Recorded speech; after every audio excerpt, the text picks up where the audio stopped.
Moshe আর হারুন ফরৌনকে বলল, ইসরায়েলীয়দের ঈশ্বর বলেছেন তার সন্তানদের মুক্ত করো, তোমার উপর বিপদ আসবে।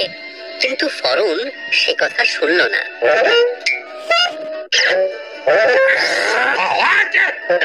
তাই ঈশ্বর মিশরের সমস্ত জলকে রক্তে পরিণত করলেন।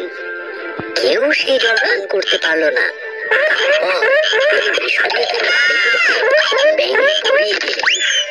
চারিদিকে ব্যাঙে ভরে গেল, তবুও ফরৌন কিছুই শুনল না।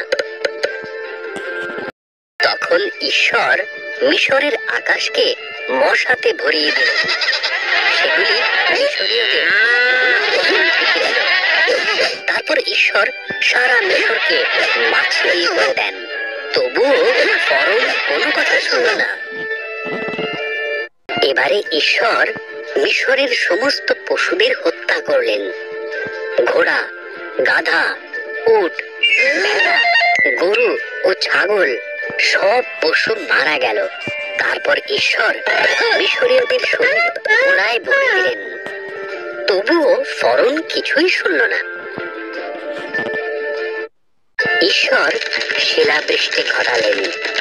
এর ফলে মিশরের সমস্ত শস্য নষ্ট হয়ে গেল, এমনকি বার্লি ও ফুলের বীজও নষ্ট হয়ে গেল। এরপর তিনি পঙ্গপালের দল পাঠালেন, যা সমস্ত ফল খেয়ে ফেলল। তবুও ফরৌন কোনো কথা শুনল না। এবার ঈশ্বর সারা মিশরকে অন্ধকারে ঢেকে দিলেন, তবু ফরৌন কোনো কথা শুনল না। ঈশ্বর বললেন, আমি মিশরের সমস্ত প্রথম সন্তান ও পশুদের প্রথম সন্তানদের মেরে ফেলব। আমার সন্তানরা একটি ভেড়া হত্যা করে তার মাংস খাবে এবং তার রক্ত দরজায় লাগাবে। আমি সেই রক্ত দেখে সেই ঘরের পাশ দিয়ে বেরিয়ে যাব, আর সেই সমস্ত ঘরের শিশুরা মারা যাবে না। তোমরা একে দাড়ি শূন্য রুটির পর্ব বলবে এবং সবসময় মনে রাখবে।